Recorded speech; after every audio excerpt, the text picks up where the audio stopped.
going to be looking at search engine optimization this week.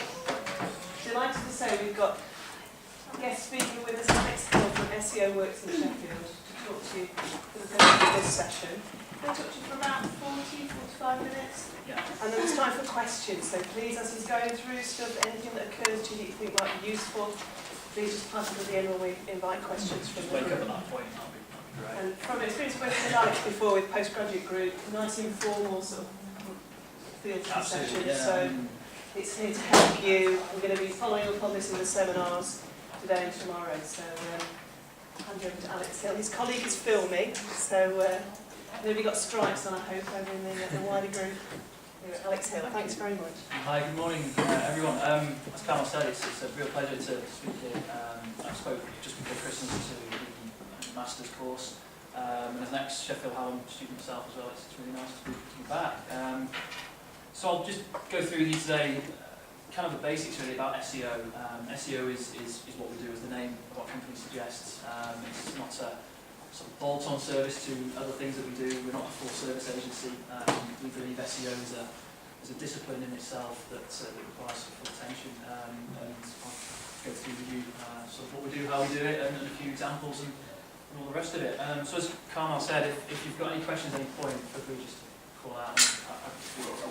I'll be open as you'd like it to be, really. Just a bit about content, really, of what I'll go through today. Sort of about who we are, company overview, our team, what it's made up of, etc. A sample of some of our current clients, which I hope you put into perspective a little bit as to the gains that it can have. What is organic SEO? That would help, and differentiating that from Google AdWords management, or pay-per-click, as you may have heard it sort of called as well. The benefit SEO can have for different businesses, how SEO and PR work together, which is obviously fairly key for you guys, and the example of PR effect on SEO and Google ranking, quantifying top ranking positions, some specific case studies and success stories of ours, and then I'll go through the best practice methods that we deploy, how we campaign plan and how we implement a campaign as well. And then how we compile a review and how we would actually go about doing a proposal for a prospective client as well. And then obviously time for questions at the end, but as I said, just feel free to call out any time during the lecture. So this is us guys, so we're based in Sheffield here, down opposite Waitrose at the start of Exeter Road, kind of on the roundabout. You may have seen us, so that's probably about half of our team. And as I said, we specialise in organic search engine optimization, which I'll go into in more detail. We are also an approved and certified Google partner, and that's through the AdWords pay-per-click spend that clients have with us. All the work we undertake is planned, managed and carried out in-house. Again, that's for us quite a big thing. There's a lot of these companies around that claim to do their work in-house, but quite honestly they outsource to here, there and everywhere, and sort of don't take full control of the work they do. We're very happy to say that, in fact, we're based where we are. We're very visible. We want to be visible for a reason. We're about making clients of ours visible online, so we thought that could tie in. We're very sort of open house with it all. We've been trading for about 6 years now, which you think about how long the internet's been around. It's not that long. It's still very new, technically, compared to other things. And our team is made up of metadata specialists, degree qualified content writers, link builders, account managers and website developers as well. Again, I'll go into what those roles are in more detail. The firm was founded by the chap at the front, Neil Palmer, who's worked in SEO pretty much ever since it's become an industry. Started as a sole trader before things got too big for him to handle on his own, and now we've got a team of best part of 20 people. This is just a sample of some clients of ours that we currently work with. The Sheffield Chamber of Commerce at the top left there is a big one for us, especially in the city. We're their preferred supplier of SEO, featured on their website things, and it carries a lot of weight for us, which is really great. Toshore, another Sheffield-based company, but they predominantly sell online nationwide and all over the country. Toshore are a camping and caravanning website, so sell anything from a bag of tent to sleeping bags, tents themselves, caravan equipment, etc. They sell about £2 million worth of stuff every month. To give you an example, or to sort of show you how big they are. They are very, very big. So we optimise them for generic search terms like best sleeping bags online, things like that you want to be found for. So that's a good example of an e-commerce site that we optimise. Reed, you probably heard of Reed Recruitment, maybe national and also overseas. We do their overseas optimisation for Reed Global. That's a big one. Panache is a lingerie company. Dainese, motorcycle equipment. EACT is a big education sponsor. IFS is the Institute of Financial Services in London, so all educational. Hillsborough Stadium, you all know what that is. Centreplate is a large catering company, which I'm using them as an example later to show you some effects of negative PR on search engine ranking, which is quite amusing. Lola Rose is selling jewellery. Patience is an online health advice website. So obviously lots of variations there of types of companies, but SEO and the principles of it should stand for them all. They all want to rank well online, but obviously, as I said, for different reasons. Some are trying to sell things, some are just wanting to push their information. So again, we'll speak more about that shortly. So I mentioned earlier differentiating between organic search engine optimization and AdWords management. So SEO is the process of affecting the visibility of a website or a web page in search engines' natural or unpaid, and that's important, organic search results. So in general, the earlier or higher ranked the search results page a site is, or appears, and more frequently, a website appears in these search results, then the more visitors it will receive. SEO is ultimately a form of marketing, and although many companies now put a large portion of their marketing budget to SEO, many still don't, and it's quite startling as to some big organisations out there that just don't employ the techniques that we do. So as an internet marketing strategy, SEO considers how search engines work, what people search for, which is very important, so the actual search terms or keywords typed into search engines, and which search engines are preferred by targeted audience. You may have heard of the Google search algorithm.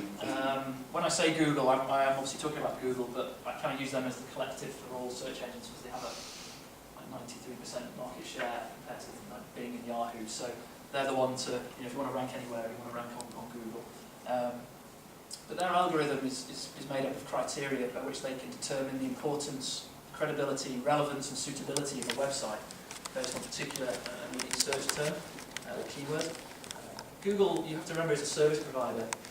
They want to list and rank websites that match as closely to their consumers' requests as possible. If they start ranking websites that aren't related to what you're looking for, you're going to go elsewhere. They're not doing their job. So it's a very, very important aspect.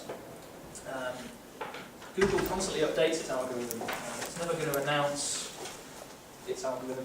This is what we do, how we do it. This is what we want you to do. That would be the kind of golden ticket. So we have to work to best practice methods and certain strategies that we know will get results. In regards to the updates that Google will do, you may have heard of a few, the Google Penguin and the Google Panda.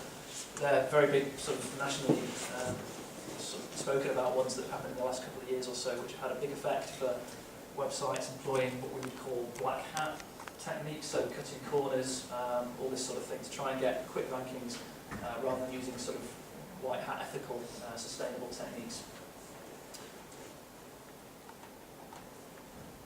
So organic SEO, as I said, versus paid Google AdWords. So paid Google AdWords, or paid per click, as you may have heard it. Think about the last time you guys did a Google search, whatever it is, if you're shopping for something, looking for a restaurant, whatever it may be. Search results page comes up, as you know, and at the top of the page, just below the search query, you've got generally 2 or 3 ad responses that come with a little yellow ad icon next to the search query. They used to show that in quite a defined yellow box about 2 or 3 years ago. It now kind of blended it in so it almost matches the background of the web page itself, so it blend into the organic results. The ones at the top, as I've said, that have got the little yellow ad icon, they're paid to be there. So if you set a company up today, set up an AdWords campaign today, you can be there today, for whatever it is you want to do. But if anyone clicks on that, it's going to cost you an amount of money per click. Whether you end up buying off that site, doing anything on it, or whether you bounce away from it after 2 seconds, doesn't matter, you will still pay a certain amount of money that Google determines based on how competitive that sort of market is and things like that. It's a very easy way to rack up quite a big, quite a big cost, if you like. The difference between that and that and organic SEO Organic rankings are the ones that come up below that. So you hear somebody saying, well, I'm number 1 on Google, that means organic listing. So that's a website that Google has chosen to be that position number 1 on Google. Page 1 of Google, say, well, if you're not on page 1 of Google, you're nowhere. Page 1 accounts for positions 1 to 10. So you get to the bottom of page 1 of Google, that's position 10. Flip to page 2, that's 11 to 20. So on and so forth. So again, think of the last time you did a search, did you go to page 2 for what you were looking for? Most people don't. To put it into sort of context, the percentage of people that actually click on organic listings compared to the AdWords responses is actually 81%. So I don't know whether, again, think about the last time you did a search, did you actually go to the ad, or did you go down to the organic listings? 81% of people go to organic, and it doesn't cost you for that to go. You've got to think of that as well. So that's where the gold is for clients. That's where the traffic is. Qualified traffic will go to those sites. So working on a campaign to get you those page 1 listings, and if we can position number 1 listings for a big number of search terms is absolutely key, and that's where the traffic is.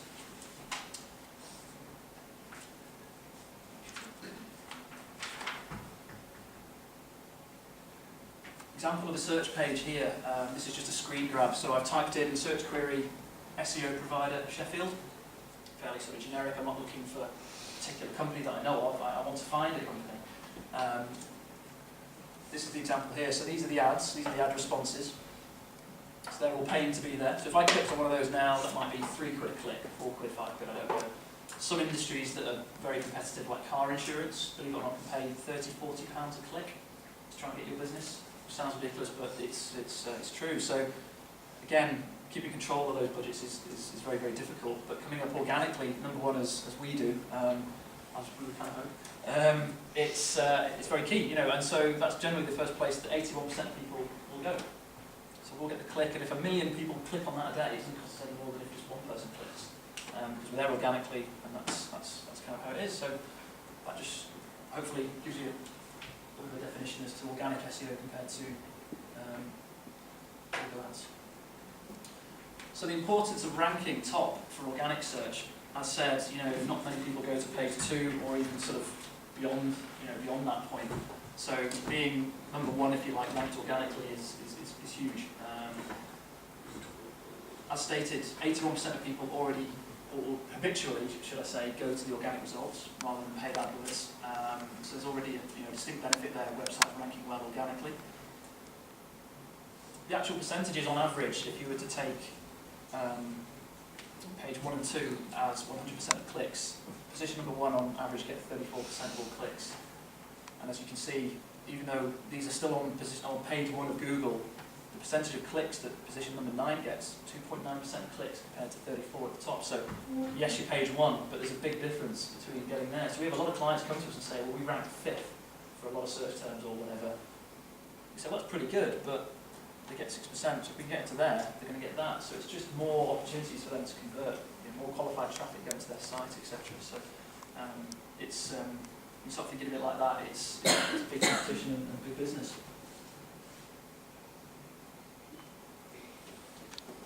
So how do we perform SEO and what's involved? So this is the real sort of nuts and bolts of it, and hopefully I'll try and keep you interested.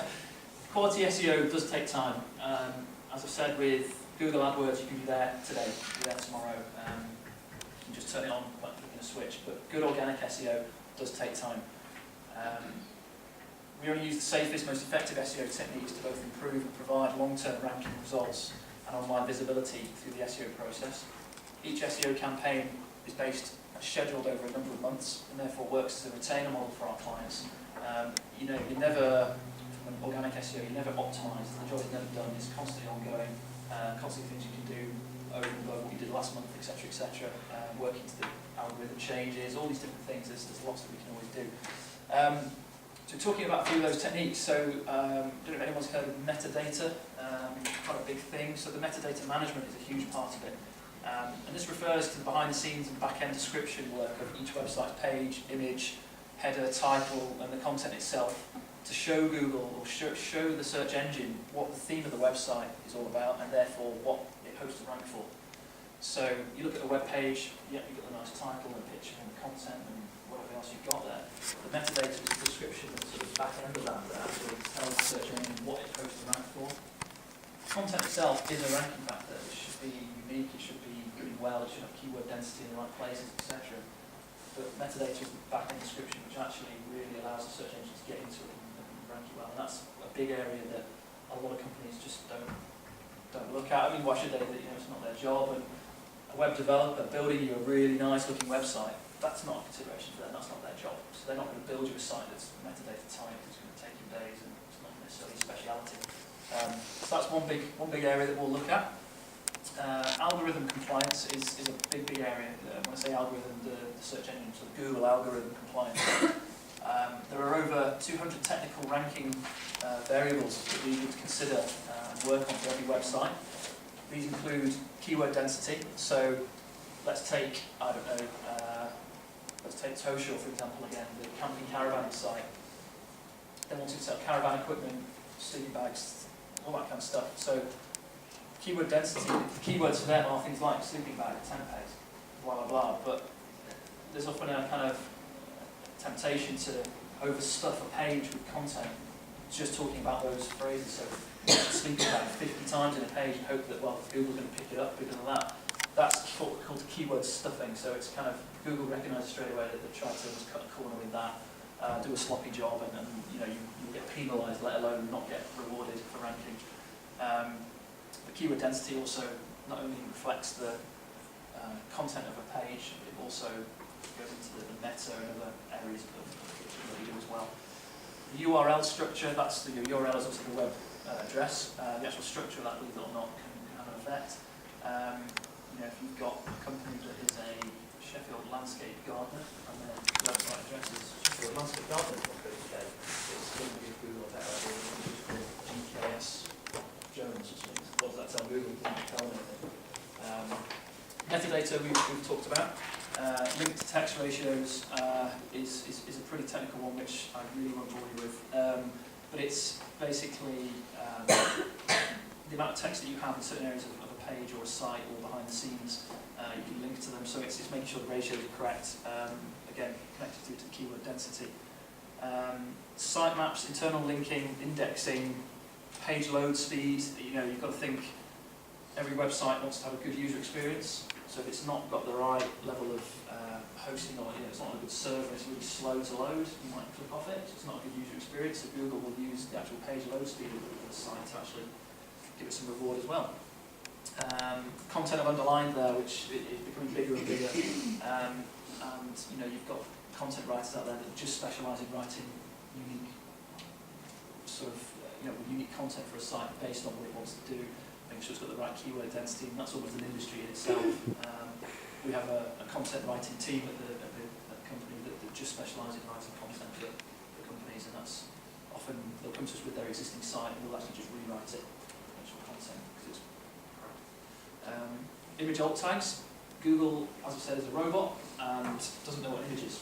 Okay, it knows it's an image, but it doesn't know if that's the nicest image that is completely related to whatever that service and version is that you're trying to sell. So we can tag an image and actually describe to Google what that image is. So again, if it's a caravan bit of equipment or whatever, okay, it's not an image, but we'll actually tell Google what that is. It just helps tick a box. Link building is a really big part of what we do, and when we get into the meat of a campaign with a client, we'll spend maybe 60% of the month's work just on link building. It's huge. So what this is any website will have a link profile, and these links get built kind of naturally and organically anyway. Sheffield Hallam, for example, their website will have a link profile, whether they like it or not, whether they're managing it or not. And that's reviews, it's articles written that mention them, and it creates links back. So if you imagine that they are, say, the centre of a spider's web, and you've got all these strands coming off it that all have strength, or a link coming in from a donor site. So a referring domain, as we would call it, that sends strength back. Now, not always is a link beneficial. It can be coming from a spammy website. It can be coming from a website that's completely unrelated to whatever the main website is, its theme. So Sheffield Hallam might have something that's really uneducational related, weird foreign website, and it's just been kind of created for whatever reason, and it's not going to provide any benefit. It's detrimental. So we'll actually look at removing a lot of those bad links to really sort of cleanse it. And you can have tens of thousands, billions of links coming into a site, and we'll actually manually build them for the companies as well. that's a little bit more about link building. Reporting, yeah, I mean, we spend a lot of time reporting to our clients. It's all well and good us saying we're doing what we're doing, but on a monthly basis, we'll provide every client with a detailed, comprehensive monthly report about the work that we're doing, what results have come that month, so the impact of the campaign, so a list of the search terms that we're targeting for them, and what improvements in ranking position they have, and therefore what more must be more traffic, and what are the most popular landing pages, and all these sorts of things that we'll look at and report on. So that's a big part of what we do as well. So in regards to SEO and PR working together, I mean, they are different disciplines. I mean, PR, you can talk about radio advertising, newspapers, TV, all this kind of stuff, social media to a big extent as well. But they should work closely together. Once upon a time, SEO was considered many to just be about building links to a site to gain Google ranking and first page visibility. But today, it's no longer the case. Today, the quality, relevance, and influence of sites linking to your website have become more important factors as far as Google is concerned. And as such, if you're going to hit those top spots on results pages, creating and promoting engaging and informative content has now become a necessity. So that's become one area that, as I said, content is a huge part now. So it's clear that these days, engaging and well-targeted content only leads to greater brand awareness, obviously a common PR objective, but it will also encourage people to want to share your story, which is a key SEO objective. What's more, the online relationships that PR professionals build and maintain with influential bloggers and traditional publishers tend to be highly valued, which is an absolute goldmine in terms of SEO techniques, but it can also work the other way, and I'll show you some examples of negative PR shortly, which are quite amusing. So it's therefore, in our opinion, essential that PR and SEO work together. We're not a PR agency, and I would hope that every PR agency out there claim not to be an SEO expert as well. So we do have relationships with some PR agencies around Sheffield, Leeds, other cities that ask us to do certain bits. Likewise, if we've got campaigns going on and a client wants extra PR, we'll kind of outsource it. It's just not our speciality, and we'll not claim it to be.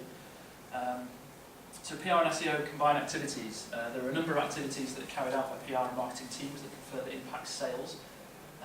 Or visits to a site if SEO objectives are incorporated into their ways of working.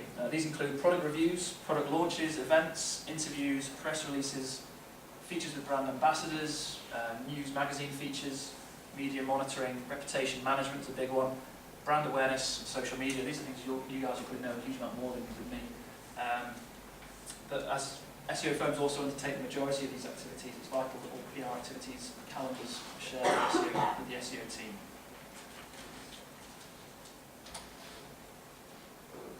Any questions so far, guys? Is everyone okay? This is what I was keen to get onto, which is quite an adverse effect of PR on SEO and Google ranking.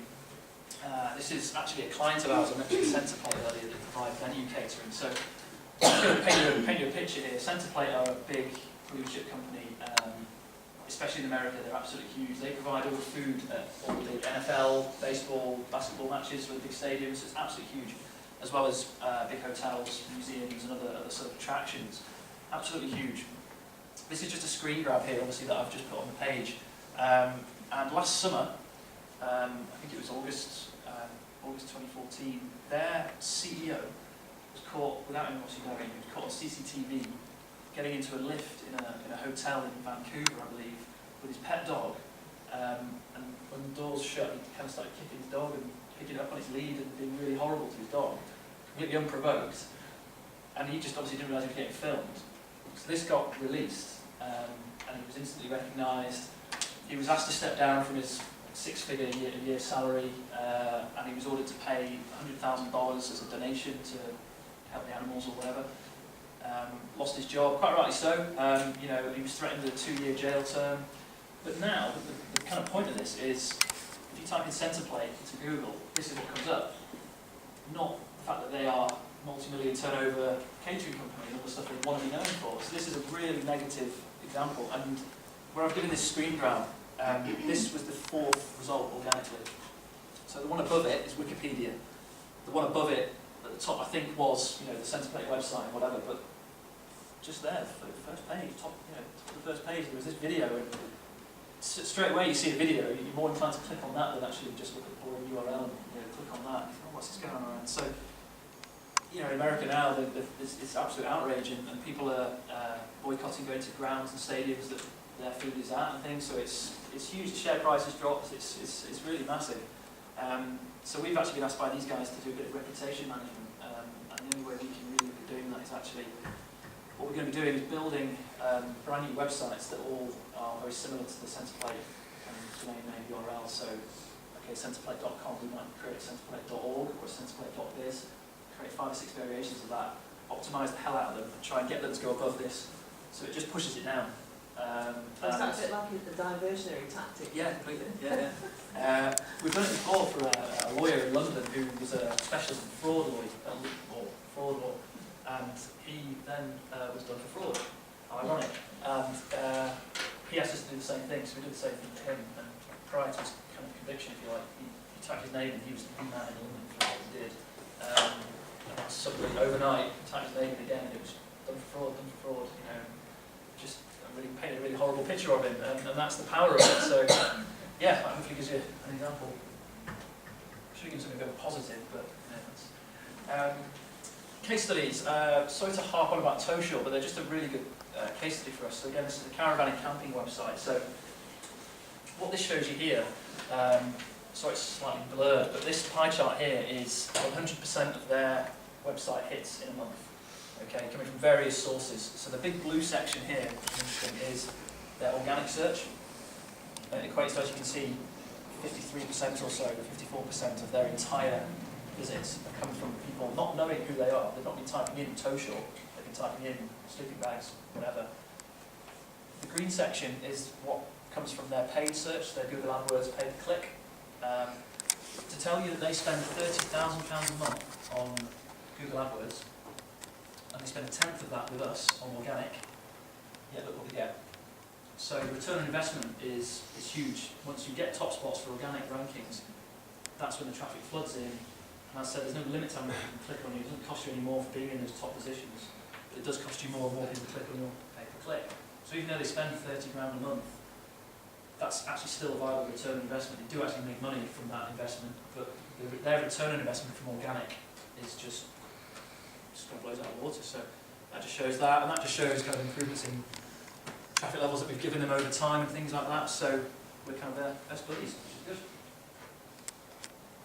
And this next page just gives you an example of some of the search terms that we optimise for them. Again, sorry if you can't really read them, they're a bit blurred, but caravan hitch, caravan towing mirrors, etc., etc.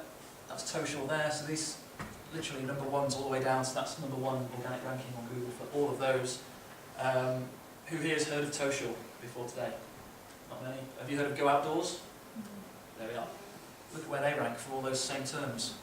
Outside of position 100, so outside of page 10 for a lot of this sort of stuff, and it's exactly what they do. So who knows, maybe they just do AdWords, or they rely on TV advertising, or brand awareness. You know, people know them, so they might just click in Go Outdoors. But people that don't know of any of them, and typing generic terms in, come Toshal, and that's where they mop up. So, to show you that. This is another client of ours, which is a really good business example. So this is a client called patient.co.uk, who are an online health advice website. So they don't sell anything, they're not looking to sell, they're not looking for you to, I don't know, join a club. All they are is just a health advice forum website. You know, if you've got a particular ailment or you've been prescribed a particular drug, you don't know what it is, you'll Google that, up they pop. So, massive industry, health is massive. So, this is one example, amoxicillin. I don't know what that is, but if I was prescribed it, I might go home with my little pot of pills and Google that, and look how many people search for that term every month organically. 14,500 people every month. Unique visitors. It's not like people might do that 2 or 3 times, but individual people. And we've got the number 1 on Google for it, so we get all that traffic. Acid reflux. Not particularly pleasant, but people search for it. 33,000 people a month. You know, and people are going to search for, to be honest, quite embarrassing medical ailments and things in the privacy of their own home. You know, whatever it's to do with. But we optimise these guys for technical medical terms, so the names of medicines, the names of diseases that you or I might not know, but I might have lower right back pain or something, but I don't know what that muscle's called, so I'm going to type in to Google lower back right, kind of near their back pain or whatever, and they'll rank for it. So wheezing, baby wheezing is a nervous mother at home who's just come home and their baby's wheezing, they haven't got a clue what they're doing. 3,000 people a month search for that, and when we started the campaign, that number in the bracket, again, sorry, it's slightly blurry, but that shows position 100, so outside of page 10, we've now got the number 1, so they get a lot of traffic. Alex, could you just make the connection between, because they use advertising, don't they, on the site? Sorry, yes. Yeah, I mentioned it's a really good kind of business example. Patient, as I said, aren't selling anything, not like Toshaw or any other e-commerce site. They make all their money through ad revenue impressions. So you go on the site and you see adverts and sponsorship adverts and click on that and whatever else. So a lot of the big the Boots, the Chemist or GSK or the big pharmaceutical companies will advertise on their site because they get so much traffic, and Google recognises that, so it can kind of almost auction that site off at a higher level because they get all this traffic. When we started with these guys as a client, they were receiving about 4 million unique hits every month organically, which sounds like a lot, and it is. We've now got them just shy of 25 million in 2 years. It's gone up to 2, and so it's like, well, hang on a minute, that's just ad revenue impression, ad impression revenue, should I say, and last year they made £2 million net profit from just doing that. And they all they do is employ retired doctors to write their content. They give it to us, we optimise it, we optimise the site, etc. Bang, it's just this brilliant business. And they're now the second most visited UK-based health information website, second to the NHS.co.uk. So they've become a real powerhouse, and they're just about to launch their American version of the site as well, which we're getting involved with. And when you think about healthcare in America, it's a different animal altogether, and hypochondriacs in America are 2 of a dozen. So yeah, it'll be a no-brainer for them, and hopefully they'll do just as well out there. Preparing a review and a sort of combined tailored SEO proposal and quote for a client is actually quite involved. It's not just look at the site and make up a price and right, here you go.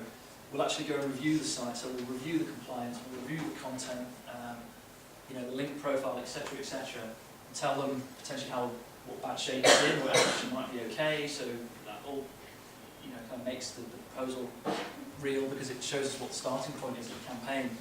What we'll also do is go away and kind of compile a big bank of keywords, sample ones like you just seen for patient, and show them where they currently rank. So if they don't rank anywhere for it all, it's because they've not been doing SEO. So we'll show them what sort of traffic levels they're missing out on.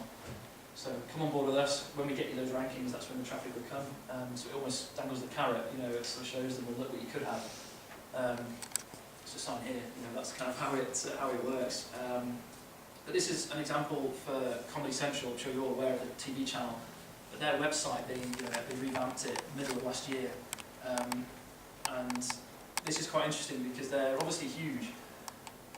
But Comedy Central are the licensee for Friends, watching Friends online. Obviously you watch it on the TV channel as well. South Park, I think it's Malcolm in the Middle, all these other sort of programs. So you think, well, that's their program, they've got the rights to that. Surely they'd rank for it on their site to watch it on the website. But what we were able to show them is that they don't, basically. Let me find some examples. Yeah, here we go. So, at the top left, watch South Park online. 60,000 people a month search for that, and they don't rank for it. And yet that's their channel, that's their show. So you don't just get it by right. There's obviously other sites out there optimising somehow that are getting that ranking. So they're missing out on all that traffic. And they're a website that wanted to rely on ad revenue impression like Patient is. So they're not selling anything on it, they just want traffic to come through. But even watch Friends online. Friends is obviously massively popular, and they still only rank 8th, which if you look at the percentages I talked about earlier, they might be only getting 4% of clicks as opposed to being top for that, which they should be by rights, and therefore getting all about 50,000 searches. So it's really interesting, and these are just all variations of the same terms, and if you can optimise them for as many of these as you can, it just builds up these totals, build up, that you can then become exposed to once the traffic comes through. It's amazing. And they want to be all about, funny movies, funny clips, funny pictures, all this kind of stuff that people search for in their spare time. So it's a big market. So that's an example of what we provide to a client wanting to have a quote.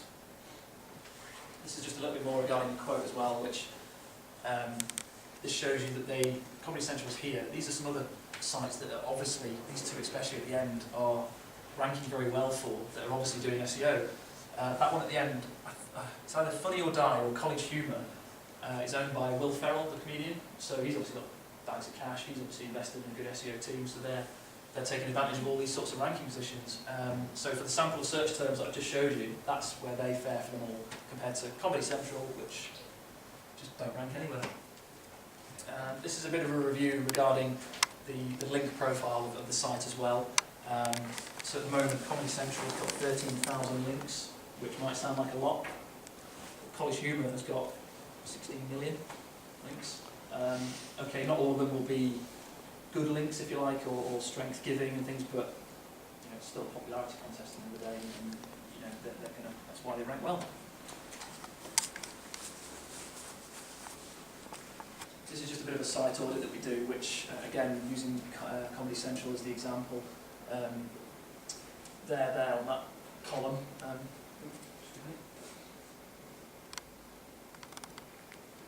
They rank there, which again just shows they've got 13,000 or so links compared to BuzzFeed.com, which out of those 5 or 6 is ranked number 1. 14 million links. Those links are all coming from 167,000 unique locations, if you like. So it's not a particularly high percentage, but it's not bad. And these are just some other compliance factors which are pretty geeky, boring stuff, but I won't bore you with it all. But it just shows you that what we can show to Comedy Central is, look, we need to improve on all this to try to start competing with the likes of these guys if you want any of that traffic. If you don't, you're not going to get it.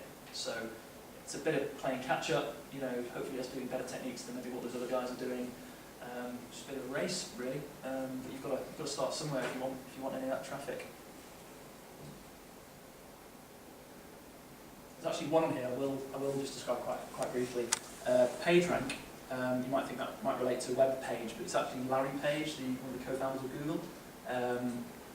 So what he did is he wanted to rank every website out of 10, basically. So the whole strength of it, how well it ranks, you know, what it does, what it promotes, how long it's been around for, its authority, basically. So BuzzFeed gets 8 out of 10, which is outrageous. I mean, that's so high. To get an 8 or a 9, let alone, there's basically no sites that get 10 out of 10. So that's absolutely incredible. Comedy Central's got 4, which is, you know, pretty poor, obviously. You might find, like, I don't know, sites that might have a 9 or even 10, like Wikipedia or Facebook probably got a 9 or 10. BBC website would be very high as well, things like that. Talks obviously a lot about link building, which is a big part of what we do, and this just shows you a little bit about how we'd actually go about doing that. It's a very manual, labour-intensive side of the business. It's not necessarily complicated, it just takes time. You know, we could spend the whole day link building and create 5 links. It doesn't sound like a lot, but it just takes time to do them properly. So this is just a screen grab of our software, which what it does is it identifies potential donor sites that exist out there. So we type in our client's URL. So this is a company we deal with called Equitrek, who are they make like horse boxes, horse trailers. So obviously anything we think the link coming into them would want to come from like a horsey, you know, related site. So this brings up a list. It just kind of trawls the internet, brings up a big list. The top of the list there is Brabham Horse Trials, which is near York, which is obviously horse related. So what we would then do is our team would go in and sort of manually assess the potential suitability of that site to create a link, and that might inform a comment or a review or an article, might write an article which actually talks about Equitrek and points it back and create a link, and it's seen as really ethical and positive and strength giving. And potentially Brabham Horse Trials is quite a strong site in itself, so the strength of the donor site is a big factor. So it's quite a boring process actually, in our team just kind of earphones in, off they go, and they spend all day doing it. So just to clarify on that, yeah. then, would that be something like a relevant news story or a news feature? Yeah. You mentioned Brabham Horse Trials, Yeah. and then. So not every site has the ability to leave a link either. You know, if there's a chat forum or if there's a review section, or sometimes you can actually physically go and ask for permission. For example, if we're doing the SEO on a site that's a really powerful site, we know that getting a link to our SEO Works website would be beneficial. The way in which we would generally go about it is by asking them if we can just put a little footer note in the site. So, you know, if you scroll to the bottom, the site will generally say, you know, the site's built by, you know, the web designer's name with a link to it. But we can actually put in like SEO by SEO Works at the bottom as well, and that in itself is a link. If that's coming from a powerful website like Hallam, it would be awesome. So we often request those. They're not always given, but that's just one example. Yeah. This is just a little bit about how we report, which again I showed you this sort of thing earlier, showing you the client exactly where the traffic's coming from on a monthly basis. Month on month, year on year, improvements in traffic levels and where that traffic's going, most popular landing pages, bounce rates. So on the majority of people visiting your site, you might be getting loads of visits, but are they bouncing off after 2 seconds? In which case, maybe the website doesn't look very good. So that wasn't our responsibility, but these are all factors that that can affect how long people stay on sites for. We'll obviously show them the big list of the search terms that we are optimising for. This is just again a screen grab, and this is a company that's got cookers that we optimise, and it will show you the keyword, where they rank on that day at the end of that month, where they rank to start with or at the beginning of that month. Obviously the green arrows are showing a positive movement. We're not in charge of how quickly these changes happen. Things like how competitive the market is. If you build a new invention tomorrow, no one else does it, you set your website up. If you then type in whatever that product is, you're probably going to automatically get ranking. But if you're starting a business in something, I know you set up a law firm in Sheffield tomorrow, there's lots of them, so you're going to have to start somewhere, and obviously just work on the site and try and play catch up. You've got to think as well, what's going to be released next year or the year after. For example, the Apple iPhone 10 in a few years' time, it will come out. So Apple themselves are probably optimising themselves for that day. But people aren't looking for that now. But come the day when they say, right, 6 months' time the Apple iPhone 10 is going to get released, people start searching for it online, what does it look like? Oh, what's it do that the last one didn't? And it's going to bring results up. So if they're ahead of the game, that's almost like future-proofing. So lots of reasons why you'd want to do that. Alex, we're just coming up to 10 to, so sure. I think that's kind of it, yeah. I mean, just in summary, I've kind of talked about this really, but just benefits of SEO and top ranking to any company. You can generate direct sales, so that's your social, generate extra footfall to lead to a phone call or an inquiry to a solicitor's firm, car garage, accountancy, generate traffic for registration purposes, so recruitment firms that want candidates to register, a university that might want people to sign up for a course, generating higher organic footfall levels to increase website advertising impressions. So again, the patient company that do that, Comedy Central, that's their aim as well. So increasing awareness, all this kind of stuff. It's the reasons why you want to rank well. That's it, I think, really. Hope that's kind of given you a bit of an insight to SEO and what we do, how we do it. It's it's quite a geeky sort of profession, if you like. It's not particularly kind of sexy. The results are sexy, but web design is sexy, but SEO isn't. It's a very different discipline. Social media can be a bit more cool and whatnot, but the effects of SEO are, can be incredible if done correctly. Right, questions? Any questions? Yeah. Excellent. I've got one to go. They'll think of one in a moment, I'm sure. And the process of identifying keywords for particular clients, can you talk us through that? We're going to do a bit more work on that. It's a really simple process. You can actually do it yourself. There's a thing called the Google Keyword Planner. So you type that in tomorrow. You go to the website that is the Google Keyword Planner. You type in an example of a keyword that you might want to optimise. So again, let's use the sleeping bags example. You can put the URL of that site that you might be wanting to find out about. And what Google does, it recognises what you're trying to find. It will provide you variations of that search term. So sleeping bags to then tents to eggs to God knows whatever else. And it will just go boom, and it will give you a big list, and it will show you the search volumes that relate to each one. That's the important bit. So it will come with sleeping bags, or buy sleeping bags online, or cheap sleeping bags online, or bargain sleeping bags, all these variations of how people search for things. Do you have to be an administrator on the website though in order for that to work? Anyone can. We have an account, obviously, that we set it up. Then when we get those results from it, we then put them into our specialist SEO software, which is called Analytics SEO. And then that big bank of keywords that we dump into Analytics SEO will then provide us with where our client ranks for those search terms. So the starting point of the campaign potentially that we put in quotes of them. So sleeping bags, you rank outside of page 10, you're obviously not ranking well, so you need what we do, sort of thing. So, yeah. So it can take a week to put a quote together. You know, it takes time for that information to download, and you know, then doing the compliance checks on the site as well that our software does, and other things like that. Actually putting it together, everyone's kind of unique and tailored. And we don't have a box product of right, you have gold or silver or bronze kind of package. Everyone is tailored. Yeah, you're on it. So we just did like a course on ethics of like PR and stuff like that. And you mentioned like you would create links and stuff to bury like a fraudster, and also like patient.com coming up as #1 for a lot of searches over like the NHS. Have there ever been like clients you've turned down based on ethics around it? Because sometimes like the patient.com one, it might be best for, you know, their company, but for the society, it might not be the best like result to go to. Yeah. So if like the BNP came to you and said, we want to be recognised as, if we search best party in the world, party. have you turned things down for like ethical reasons? Good question. We were approached by this kind of said between four walls. And my colleague filming, brilliant. No, we were approached by a marijuana seed